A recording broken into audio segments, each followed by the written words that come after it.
Boa tarde a todos. Sejam todos muito bem-vindos ao nosso webinar. E dando início ao nosso webinar denominado Diálogos da Ininga. É um webinar que vem crescendo muito, né, e se propondo a debater diversos temas importantes da área da ciência política. E nessa tarde, a gente vem debater, conversar com vocês sobre raça e política. E, para tanto, a gente vai receber o professor Luiz Augusto Campos, que é doutor em Sociologia pelo Instituto de Estudos Sociais e Políticos da Universidade do Rio de Janeiro, mestre em Sociologia pelo Programa de Pós-Graduação em Sociologia e Antropologia da Universidade Federal do Rio de Janeiro e graduado em Ciência Política pela UNB. É professor de Sociologia e Ciência Política do IESP, vinculado ao UR, à Universidade Estadual do Rio de Janeiro. Também é editor-chefe da Dados, revista de Ciências Sociais. Coordena também 2 grupos de pesquisa, o Observatório das Ciências Sociais e o Grupo de Estudos Multidisciplinares da Ação Afirmativa. Participou da coordenação do GT de Relações Raciais da ANPOX, do ano de 2016 a 2018, e coordena a AT de Raça e Política da ABCP. É bolsista Produtividade do CNPq em nível 2, bolsista Jovem Cientista da FAPERJ e bolsista Prociência da Universidade Estadual do Rio de Janeiro. Então, assim, depois desse currículo vasto, a gente já começa a finalizar esse momento de abertura, dizendo da minha parte, da alegria, né, de fazer parte desse momento nessa tarde, parabenizar desde já o Programa de Pós-Graduação de Ciência Política da Universidade Federal do Piauí por esta iniciativa e também agradecer, né, o convite que me foi feito pelo programa de mestrado para estar como facilitadora, né, como mediadora desses debates aqui nessa tarde. Bom, quanto aos nossos trabalhos, é importante a gente dizer a vocês que a gente teremos a exposição do professor Luiz Augusto, levará aí o tempo que ele entender necessário para discorrer sobre o tema que vem ser proposto aqui, e logo após, né, um momento final de perguntas e debates, como vem sendo feito. Então, sem mais delongas para esse momento inicial, agradecer desde logo ao professor Luiz por aceitar o nosso convite em nome da UFP do Programa de Ciência Política e dispor aí de seu tempo também para compartilhar vasto conhecimento, como que foi lido, com todos nós nesse Diálogos da Ininga. E nesse momento, eu já passo a palavra ao professor palestrante, desejando aí uma excelente apresentação.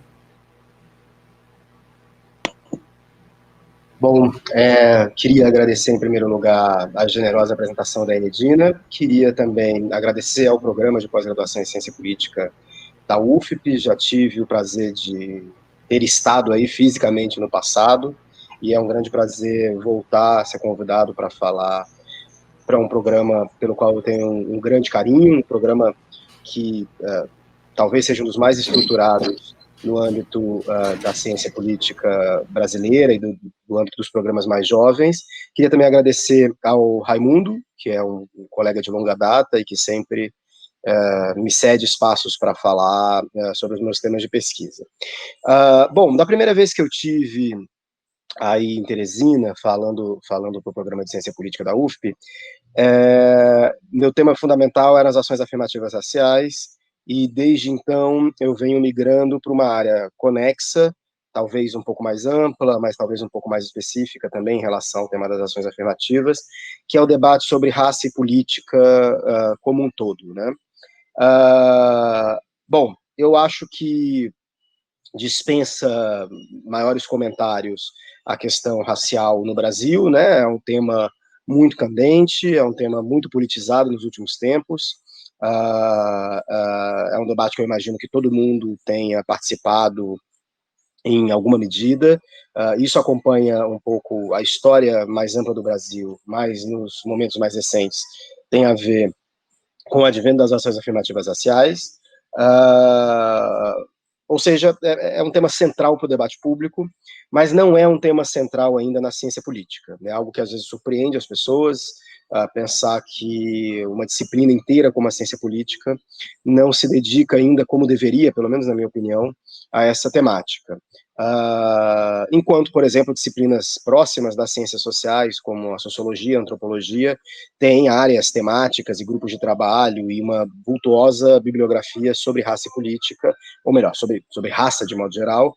A ciência política marginaliza ainda hoje bastante esse tema. Isso vem mudando, acho que a passos lentos, mas vem mudando.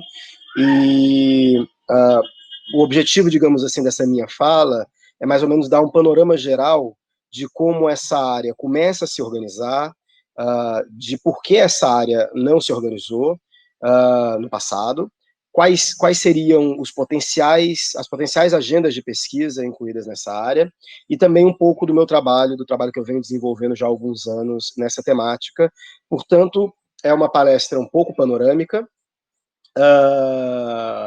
e que tem o objetivo mais de formular um convite para as novas gerações de cientistas políticos, mas não apenas, de interessados e interessadas nessa temática, e que queiram se somar a esse esforço de entender como as desigualdades raciais no Brasil se traduzem ou impactam a política formal brasileira em seus diferentes aspectos. Bom, uma primeira questão que a gente pode mencionar tem a ver com o fato de por que a questão racial não se constituiu enquanto uma agenda central no âmbito da ciência política, né? Existem muitas hipóteses relacionadas a isso, mas quase todas elas são um pouco problemáticas, né? Enfim, uma primeira hipótese é de que a ciência política brasileira, ao contrário da sociologia e da antropologia, foram muito influenciadas pela ciência política norte-americana e que, portanto, nela a temática racial não seria tão central. Isso é duplamente falso. A temática racial é bastante central na ciência política estadunidense, existe já um corpo de bibliografia, de textos, que analisam de diferentes perspectivas e diferentes abordagens a temática da interface entre raça e política nos Estados Unidos, e também é falso em relação ao momento fundador da ciência política no Brasil. Quando a gente volta ali para os anos 60 e 70, quando a ciência política no Brasil se organiza, né, essa moderna ciência política, digamos assim, a temática racial era muito presente. Então, autores que são considerados fundadores da ciência política brasileira, como Bolívar Lamounier, Amaury de Souza, Glaucio Aridilon Soares e por aí vai, são autores que escreveram textos sobre raça e política. Tem até um texto do Bolívar Lamounier, da década de 60, em que ele estabelece uma agenda de pesquisa com perguntas que deveriam nortear uma área interessada em raça e política. Essa agenda de pesquisa, porém, fica adormecida durante muito tempo, né? Então, as revisões bibliográficas que eu venho fazendo, mas também outros colegas, como o professor Cristiano Rodrigues, vem fazendo, mostram que a gente tem mais ou menos 1 ou 2 textos por década, desde esse momento fundador. Ou seja, embora tenha sido uma agenda importante na fundação da ciência política, não foi um tema de pesquisa que vingou. Quando a gente pensa na relação entre raça e política, a gente pode pensar isso de várias perspectivas, e eu acho interessante a gente observar as áreas mais constituídas na ciência política e ver que em todas elas as desigualdades raciais podem ser analisadas como um grande tema transversal. Talvez a área mais desenvolvida seja a de estudos sobre raça e movimentos sociais. Mas essa área não é, por exemplo, muito importante na ciência política, ela é mais desenvolvida na sociologia e na antropologia, o que fez com que, historicamente, os estudos sobre raça e movimentos sociais, sobretudo os estudos em torno dos movimentos antirracismo ou do movimento negro, fossem estudos pouco focados na política. Então, são estudos que, em geral, estão preocupados, por exemplo, com a organização dos movimentos, com as suas estratégias, com seus discursos, mas pouco interessados nas suas relações com os partidos políticos, com o Estado, com os seus encaixes em relação a uma institucionalidade política maior. Nesse sentido, alguns estudos mais recentes vêm buscando suprir essa lacuna. Eu destaco aqui os estudos da professora Flávia Rios, da UF, da professora Claudete Soares, que vêm, enfim, tentando entender a relação entre os movimentos negros e os partidos políticos e o Estado. Se vocês quiserem, nas perguntas, a gente pode abordar mais o que esses estudos querem dizer. Uma outra área também pouco explorada é a relação entre raça e, digamos assim, estudos internacionalistas, de relações internacionais ou política externa brasileira, né? Então, todo mundo sabe que a área de relações internacionais e política externa é uma sub-área da ciência política que se autonomizou bastante nos últimos tempos, e que tem uma relação muito estreita com um debate sobre raça. Basta imaginar que por exemplo, a Organização das Nações Unidas foi fundada no final da década, depois da Segunda Guerra Mundial, com uma missão de evitar, digamos assim, novos conflitos, novas guerras, e ela considerava, por exemplo, que os conflitos emergeriam de situações com grandes fricções raciais, como Estados Unidos, África do Sul. Não à toa, a Unesco, essa agência da ONU, foi fundada e teve como seu primeiro presidente um brasileiro, o Arthur Ramos, que era um estudioso das relações raciais, e a ONU, nesse momento, achava que o Brasil era um exemplo de paraíso racial, de harmonia racial, e que, portanto, o Brasil deveria fornecer um exemplo para o mundo de como lidar com a questão racial. Essas pesquisas associadas ao chamado Projeto Unesco são pesquisas que, no final das contas, acabaram mostrando a existência de preconceito e de discriminação no Brasil. Então, é muito curioso como a história das relações internacionais mediadas por essa que é a sua principal organização internacional, que é a ONU, e também a história da política externa brasileira está profundamente plasmada pela dimensão racial, e esse é um objeto que não vem sendo abordado pela ciência política, muito menos pelas relações internacionais. Você tem também a relação íntima entre raça e o processo de construção do Estado Nacional brasileiro. Se a gente pega os debates do final do século XIX, que são debates muito estudados pela ciência política, mas também os debates ali da consolidação do Estado Nacional na década de 30, 40, a questão racial é bastante presente e não tão presente assim nos estudos feitos pelos cientistas políticos sobre esse tema. Então, é como se tentasse isolar a questão racial da questão nacional, ignorando, por exemplo, que grande parte desses debates eram debates sobre raça. Bom, você tem outras interfaces que a gente pode discutir depois, mas raça e pensamento político brasileiro, mas mais recentemente eu acho que você tem duas interfaces que têm a ver com as duas temáticas que provavelmente são as temáticas mais centrais na ciência política, que é de um lado o estudo e do outro lado o estudo de eleições, sistemas partidários e representação política. Eu venho dedicando meus estudos nos últimos anos a essas duas áreas, né? Então, de um lado, aos meus trabalhos mais antigos, se é que eu posso dizer assim, lidam com como raça é utilizada em políticas públicas, ou como se produz políticas públicas que visem lidar com as desigualdades raciais, e aí, evidentemente, a principal delas, ou a mais polêmica delas, ou a que atraiu mais atenção, são as políticas de ação afirmativa racial. Eu acho que a questão racial aí merece ser estudada, não apenas porque é uma questão importante para o Brasil, mas é porque também é uma questão que tem muito a contribuir para o debate sobre como se organizam políticas públicas.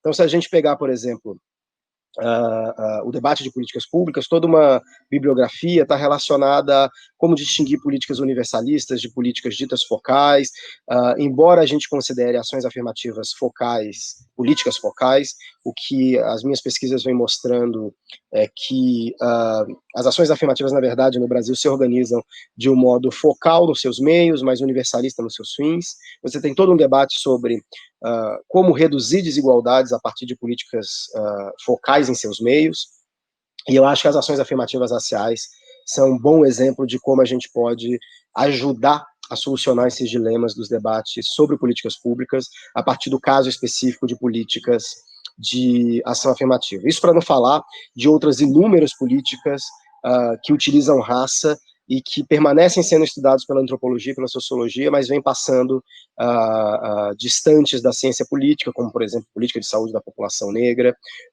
como, por exemplo, as ações afirmativas em concursos públicos e várias outras. Mais recentemente ainda, eu acho que o meu interesse de pesquisa tem recaído sobre o debate de eleições, representação política e partidos políticos, né?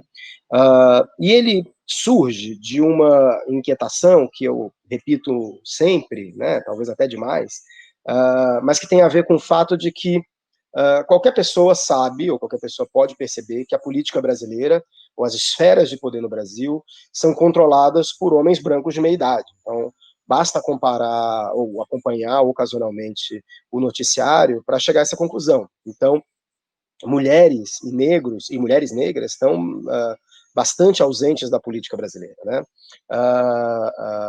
Isso em si já coloca um problema de pesquisa particularmente interessante, e eu acho que coloca esse problema de pesquisa de duas formas, né? O primeiro, a primeira forma tem a ver com, bom, por que negros, mulheres negras ou mulheres de modo geral estão ausentes da política, né? Ou seja, quais são os mecanismos que afastam esses grupos da política, ou que não trazem eles nos espaços decisórios. E uma segunda pergunta é, mas tudo bem, qual é o problema de uma política que é majoritariamente controlada por homens brancos de classe alta e de meia idade? Isso pode soar como uma injustiça evidente, né, a ausência de negros na política, mas na verdade a gente tem que ter uma cautela normativa em relação a isso, ou do âmbito da filosofia política, porque se a gente pensar na nossa concepção de democracia representativa, liberal, baseada em eleições, a política expressa o desejo do eleitor, a vontade dos eleitores e das eleitoras. Então, se a política é majoritariamente branca e masculina, supostamente essa teoria da democracia diria que isso expressa os desejos dos eleitores. Evidentemente, eu não considero que isso seja verdade. Eu só acho que é importante a gente frisar que a ausência de negros na política fornece não apenas um problema de pesquisa empírica, mas fornece também um problema de pesquisa normativo, né? Ou seja, por que a gente pode considerar a ausência de um determinado grupo da política um problema, e será que a inclusão desse grupo via alguma política pública na política formal se justifica para uma sociedade que se pretende mais democrática ou mais justa? Dessa perspectiva, o que eu acho que a ausência de negros na política já mostra para a gente é que a premissa de que é o eleitor quem decide, quem compõe a política, é uma premissa que pressupõe que as eleições funcionam como um livre mercado, onde todos os candidatos e candidatas têm as mesmas chances. E isso não é verdade. Quando a gente observa as eleições no Brasil, mas não apenas no Brasil, em praticamente todos os países do mundo, ainda que em diferentes graus, as eleições são espaços de competição profundamente desigual. Então, no Brasil, por exemplo, é muito importante você ter acesso a partidos políticos para se lançar candidato. Então, é óbvio que pode haver um viés racista dos eleitores de preferirem votar em candidatos brancos ou mais tradicionais, mas esse viés não é a única explicação possível para a ausência de negros na política. Uma segunda explicação hipotética, auxiliar, é de que a oferta de candidatos pretos e pardos, por exemplo, ou até mesmo pretos e pardos indígenas, não brancos de modo geral, ela é uma oferta enviesada. Existem menos candidatos e, portanto, se existem menos candidatos não brancos, eles serão menos eleitos também, né? Uma terceira hipótese de pesquisa nesse sentido, uma terceira hipótese explicativa para a ausência de negros na política, tem a ver com as regras de financiamento, né, eleitoral, ou os recursos eleitoralmente válidos. E aí eu estou falando de dinheiro, mas também estou falando de tempo de televisão, no horário gratuito, ou tempo de rádio, né? Quando a gente observa isso nas eleições brasileiras, a distribuição desses recursos é profundamente desigual também. Então, a questão é, será que essa desigualdade atinge mais negros, não brancos, ou não?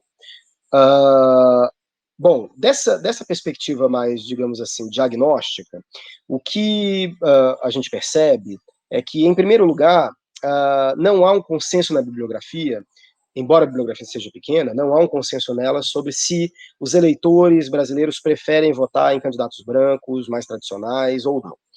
Mas as pesquisas mais recentes indicam que não, que esse viés não é tão forte, isso é feito a partir de desenhos de pesquisa, inclusive experimentais, em que você mostra candidatos diferentes para os eleitores e pergunta qual seria mais votável ou não.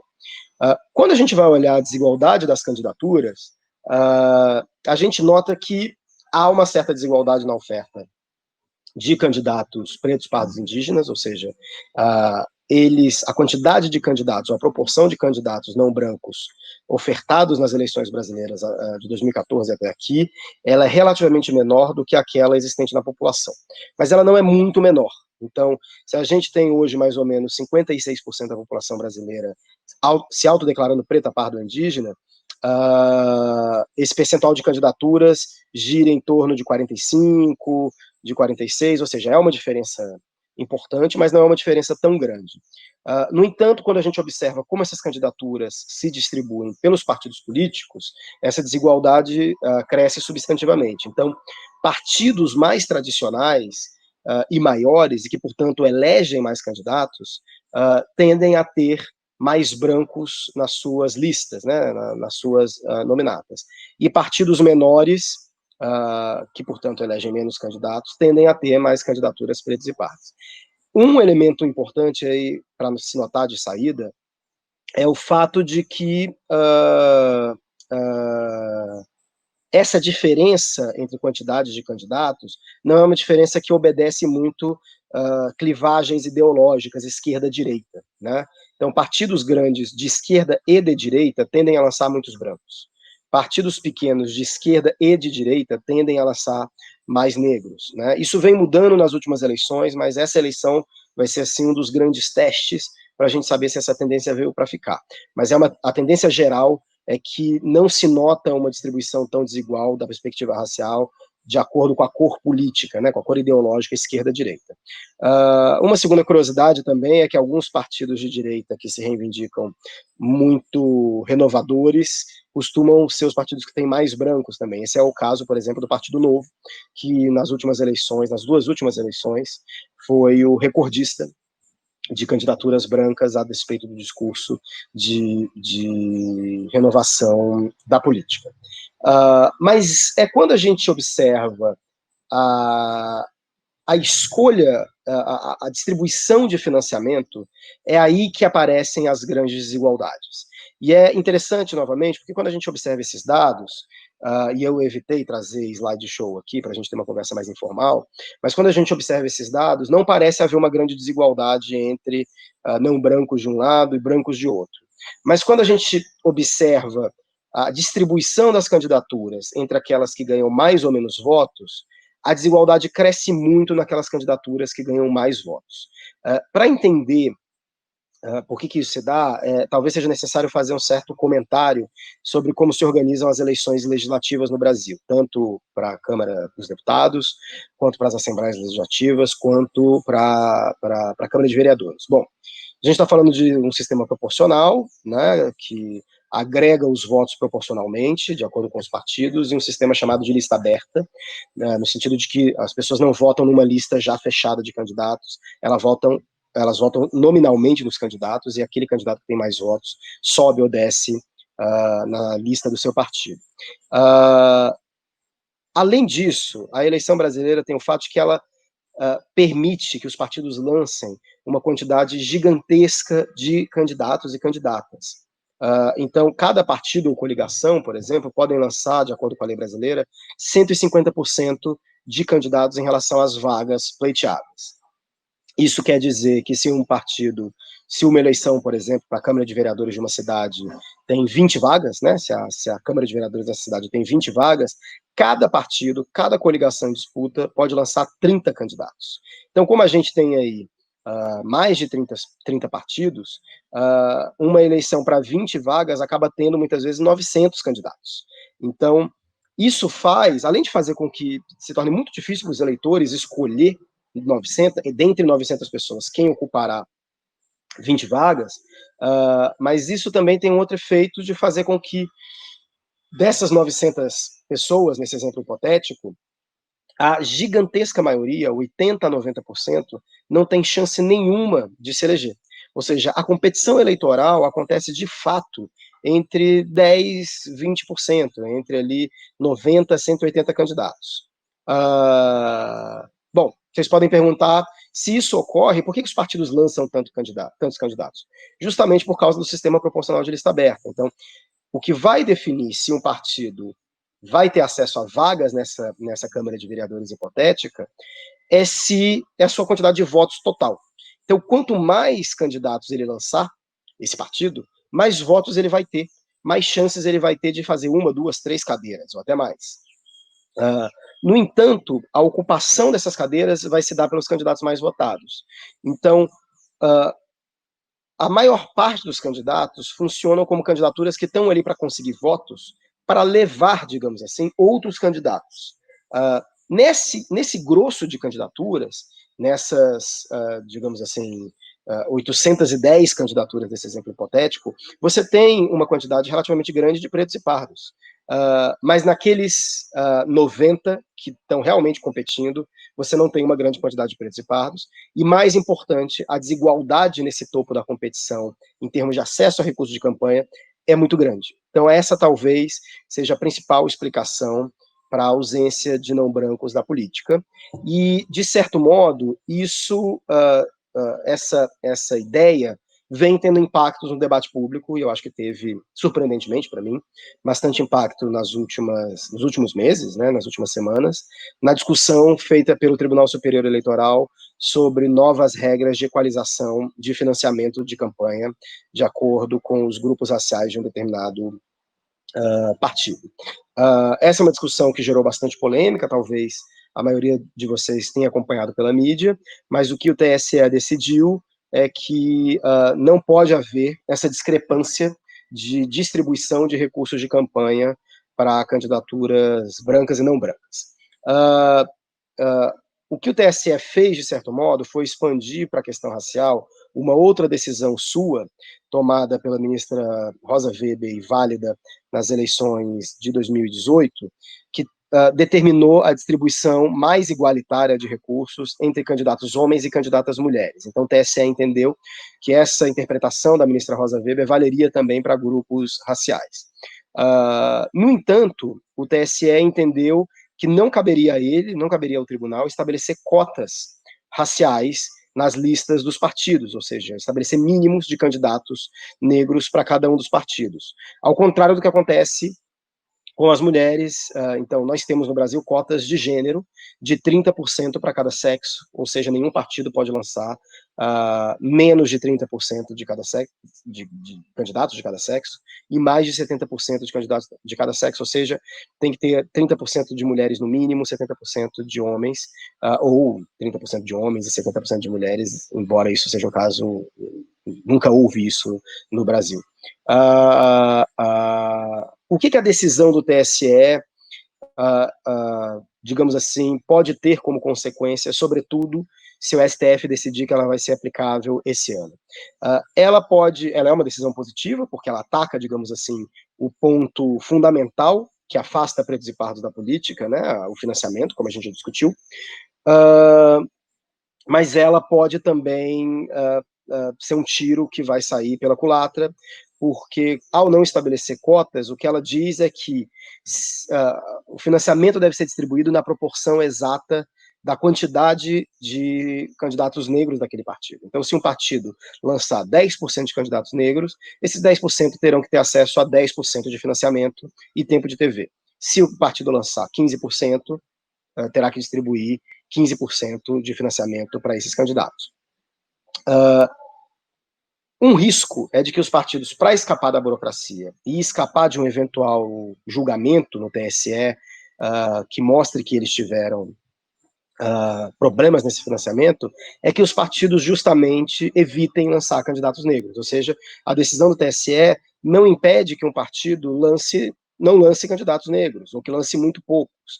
Então, isso é um exemplo de como a temática racial, na sua interface com a política, nesse caso específico com as eleições, ajuda a gente a entender algumas questões relativas ao sistema eleitoral brasileiro e como ele funciona. Mas, para além dessa questão toda, eu queria, para encerrar, voltar à questão normativa, que tem a ver com o fato de por que a gente precisa de mais pretos e pardos na política? Por que a gente precisa de uma política mais diversa, assim, como eu estava falando, a perspectiva, digamos assim, normativa que orienta a democracia representativa é de que cabe ao eleitor e à eleitora decidirem quem serão os candidatos e candidatas eleitos. Eu acho que aí a gente tem duas explicações que são particularmente interessantes. Uma delas tem a ver com o fato de que um sistema político, um sistema eleitoral, que alheie sistematicamente grupos da sua sociedade, é um sistema que está reproduzindo uma injustiça na competição. Então, esse sistema não pode se pretender plenamente democrático se ele reproduz as injustiças da sociedade na qual ele se encontra. Então, a gente pode discutir se negros são afastados da política por razões estritamente raciais, ou seja, se há racismo explícito nisso, mas mesmo que não haja, mesmo que seja um racismo indireto, ou seja, mesmo que haja uma preferência por candidatos mais tradicionais, e esses candidatos mais tradicionais tendem a ser brancos, ainda assim é injusto no sistema político você ter processos que vão privilegiando grupos que já estão no poder há muito tempo. Mas, para além disso, eu acho que a gente tem que discutir como é possível que um Estado seja gerido ou tenha suas políticas públicas pensadas por um corpo deliberativo que é quase sempre o contrário dos beneficiários dessas políticas. Então, traduzindo em miúdos, o Estado brasileiro ele é gerido por homens brancos de classe alta e de meia idade, e ele basicamente produz e formula políticas para mulheres negras de classe baixa, ou para homens negros de classe baixa. Então, há uma inversão completa no modo como o Estado funciona. A questão que fica é, a política de um Estado que fornece políticas públicas para esse tipo de beneficiário pode pensar com qualidade essas políticas públicas se elas são feitas basicamente por homens brancos e de classe alta. Então, um outro objetivo da inclusão desses grupos subalternos na política, ou desfavorecidos, tem a ver com o fato de que o conhecimento ou a perspectiva, o conhecimento vivido e a perspectiva social deles é fundamental para que as políticas públicas sejam bem formuladas, sejam bem debatidas e e atendam essa população que é, na verdade, a sua principal beneficiária. Então, acho que isso tudo serve como justificativa para que a gente possa pensar em medidas que visem reduzir as desigualdades raciais na política formal. É isso. Obrigado novamente. Vou dar seguimento. Perguntando a você, Luiz, a seguinte questão. Sobre a presença do movimento negro, né, no cenário atual do Brasil, né, dessa política atual do Brasil, mais precisamente aí após a democratização, né? Como é que tu vê essa participação do movimento negro nesse instante? Bom, obrigado, Regina, pela pergunta. Quando a gente analisa a história do movimento negro no Brasil, e mais recentemente a história do movimento negro na redemocratização, a gente nota um certo padrão. Então, ali na redemocratização, sobretudo na década de 80, o movimento negro brasileiro se reorganizou, desde o final da década de 70, na verdade. Você tem aí a fundação do MNU, Movimento Negro Unificado, como um dos grandes marcos, mas você tem a multiplicação e a emergência de várias associações nesse sentido, e você tem uma primeira aproximação em relação à política formal, inclusive com a eleição de algumas lideranças negras ali no período de redemocratização. Abdias Nascimento foi a candidatura da Lélia Gonzalez e vários outros Brasil afora.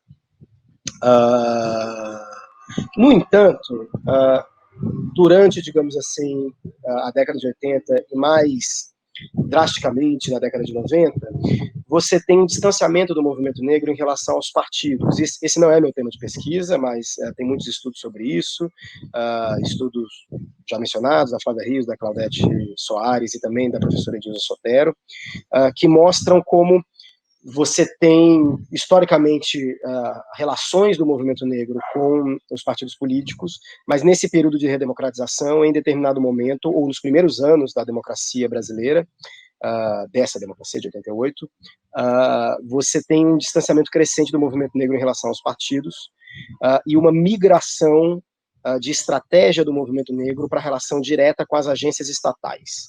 Então, é como se os movimentos negros saíssem um pouco da militância colada com os partidos políticos e migrassem um pouco para a militância mais colada ao Estado diretamente e participando assim da formulação de políticas públicas, das relações de advocacy em agências estatais, enfim, de vários canais institucionalizados de participação, por exemplo.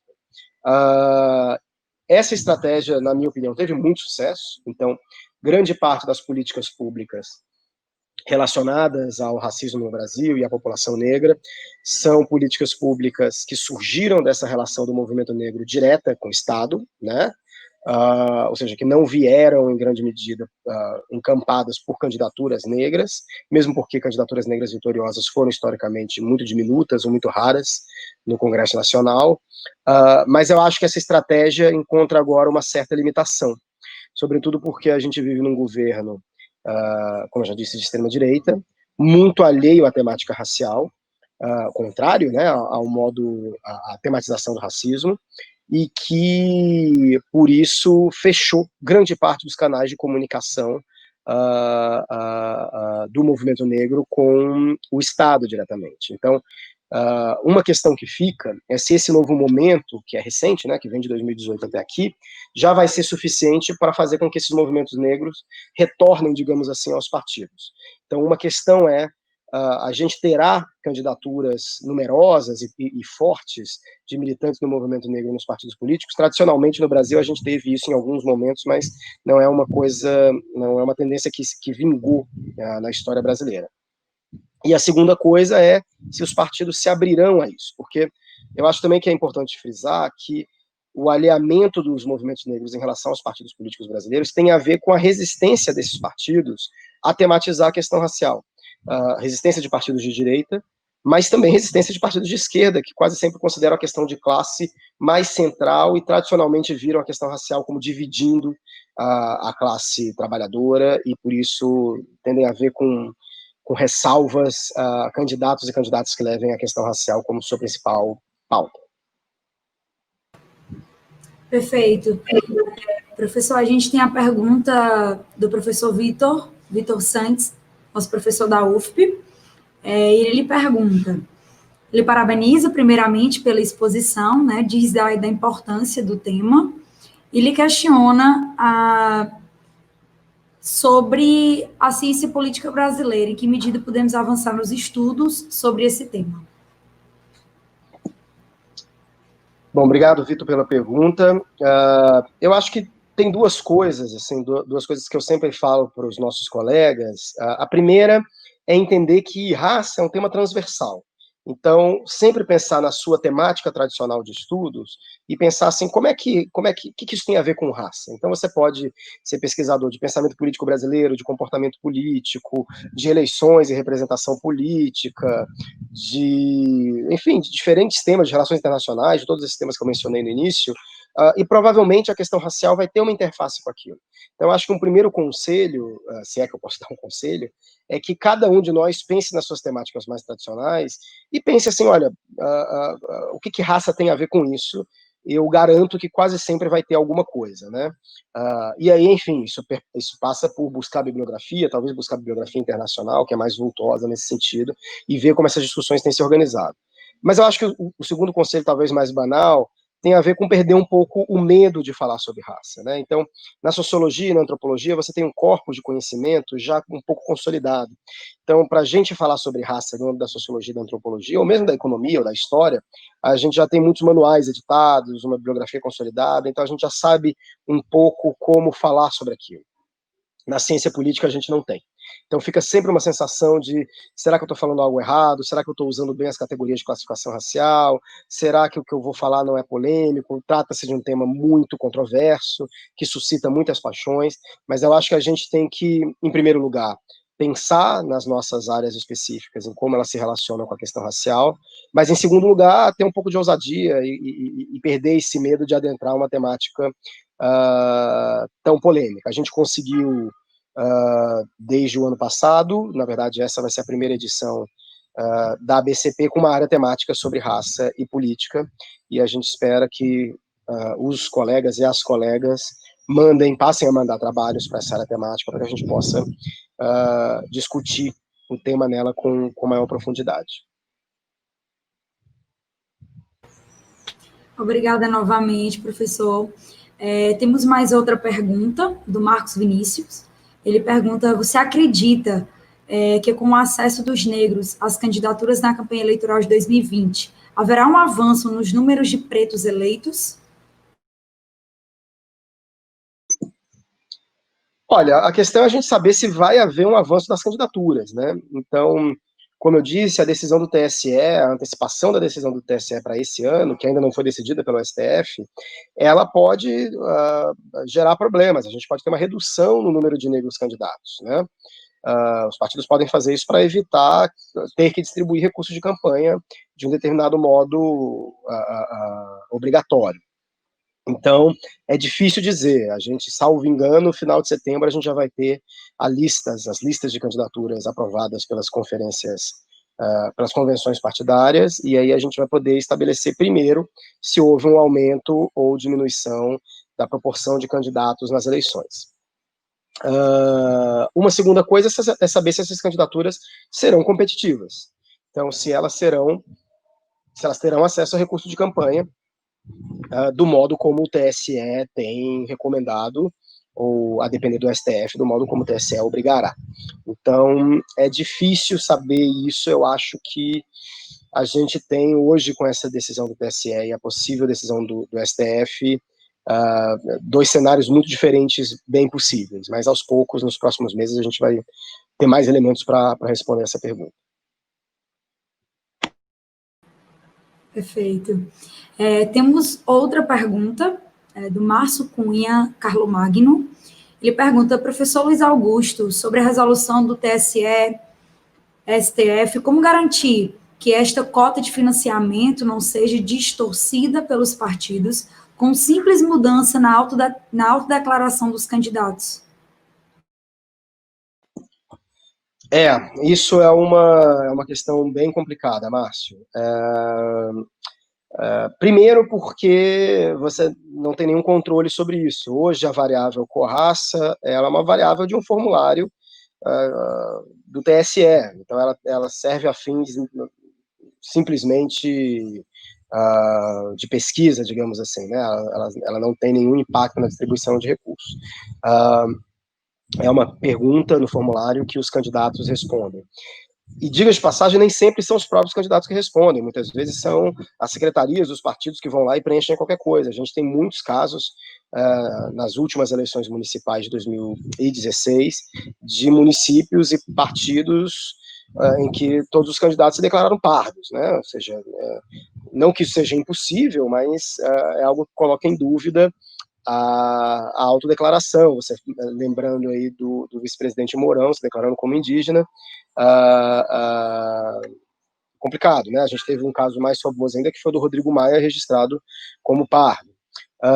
Ao mesmo tempo, eu acho que a gente vai ter esse problema, uma discussão mais complicada ainda nas eleições que se seguirem, porque esse problema vem sendo equacionado de um modo muito polêmico, muito complexo, muito complicado nas ações afirmativas raciais nas universidades, pelas chamadas comissões de heteroidentificação. Né? Imagino que todo mundo saiba mais ou menos o que é isso, como elas funcionam, né? As pessoas selecionadas, os candidatos selecionados no Enem ou no vestibular, passam por essas comissões de heteroidentificação, que tem diferentes desenhos, diferentes polêmicas e por aí vai. Agora, eu não sei se é possível a gente pensar em comissões de heteroidentificação equivalentes no Brasil, para as eleições.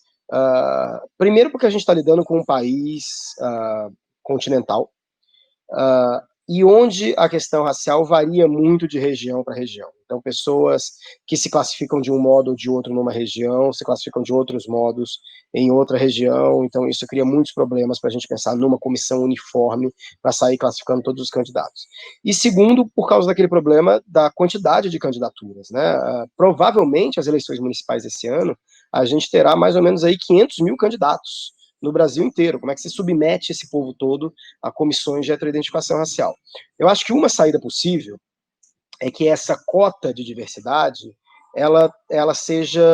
haja uma espécie de selo que seja colocado em todo o material de divulgação daqueles beneficiados por ela. Então, se você é um candidato que se autodeclarou pardo ou preto e que, portanto, está se beneficiando dessa cota nas eleições, que o seu material de campanha, o seu horário eleitoral, que tudo que você faça, saia com um selinho marcado cota para diversidade, para que o eleitor e a eleitora saibam que você se beneficiou daquela política e possam avaliar se você é uma pessoa percebida como preta ou parda na sua região. Ou seja, jogar essa decisão um pouco para a avaliação do eleitor. Mas é uma ideia minha, enfim, é uma forma de contornar esse problema procedimental que, como você bem destacou, tende a ser muito central.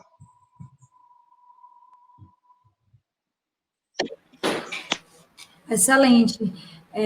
Professor, no momento a gente não tem nenhuma outra pergunta, mas eu queria levar um pouquinho o debate para a questão atual, né, da pandemia.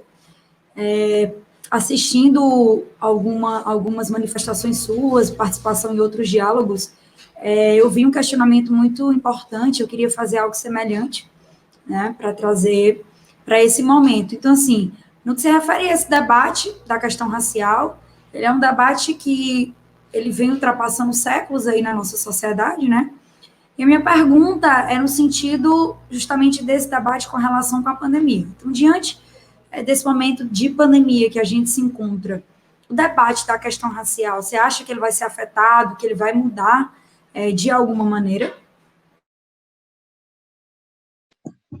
Olha, a pandemia trouxe, inicialmente, alguns debates sobre raça, ligados em grande medida ao fato de que em muitos países, mas sobretudo nos Estados Unidos, os dados indicam que a população negra americana é em grande medida mais atingida pela pandemia, pelas suas condições de vida. No Brasil, esse debate chegou, não foi tão desenvolvido, primeiro porque os nossos dados têm uma qualidade muito duvidosa nesse sentido, então nenhum estudo muito peremptório pode ser feito nesse sentido, muito embora, ao que tudo indique, a população negra brasileira é particularmente atingida, não apenas por ser a população mais pobre, mas também por ser uma população que sofre efeitos da discriminação na própria saúde. Então, negros brasileiros têm mais tendências a desenvolverem pressão alta e outras doenças, mesmo quando a gente compara negros pobres com brancos pobres. Então, há um efeito aí dos processos de discriminação racial na saúde das pessoas, né? Esse efeito tende a ser bastante sistemático. Isso só para te dizer que eu acho que a pandemia trouxe novamente esse debate, só que não de um modo muito veemente no Brasil.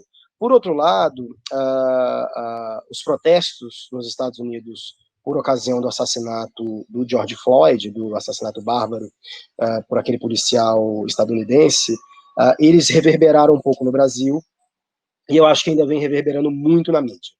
De novo, a gente não sabe se eles vêm reverberando nos partidos, e se eles vêm reverberando nos partidos, em quais partidos eles têm reverberado. Então, isso a gente só vai saber no final de setembro, quando a gente tiver as nominatas e as listas de candidaturas disponíveis dos partidos. Para além disso, eu acho que a gente tem que considerar duas coisas. A primeira coisa é que a gente vai ter, pela primeira vez na história do Brasil, as eleições ocorrendo no mês de discussão da consciência negra, né, em novembro. Inclusive, o segundo turno, salvo engano, será muito próximo do Dia da Consciência Negra, 20 de novembro. Quero crer que isso trará o tema racial para as eleições. Por outro lado, eu acho que a gente tem que considerar também que a gente provavelmente terá um processo eleitoral durante um momento de pandemia, né? Então, assim, essas populações mais desfavorecidas se tornarão mais suscetíveis ainda a processos de manipulação eleitoral e de poder ou constrangimentos eleitorais, né? Então, a campanha de rua vai ficar muito prejudicada, a gente não sabe que forças políticas vão ficar mais prejudicadas com isso, mas ao que tudo indica, os partidos mais progressistas e as candidaturas mais novas tenderão a ter menos votos, porque serão menos conhecidas por uma campanha de rua prejudicada, e isso tende a prejudicar ainda mais a eleição de candidatos negros, né? Então, eu acho que a gente tem tendências em múltiplos sentidos que, de novo, a gente só vai poder avaliar nos próximos meses. Perfeito. Então, assim, nesse momento, pela ausência de perguntas, né, e eu acho que o debate realmente já nos foi muito esclarecedor. Então, assim, quero de já agradecer, né, ao professor palestrante dessa tarde, professor Luiz. Muito bom estar contigo nesse momento. E quero agradecer especialmente em nome da Universidade Federal do Piauí, né, e do programa de pós-graduação em ciência política, na pessoa do nosso coordenador do programa, professor Raimundo, e também, né, o organizador desse nosso webinar.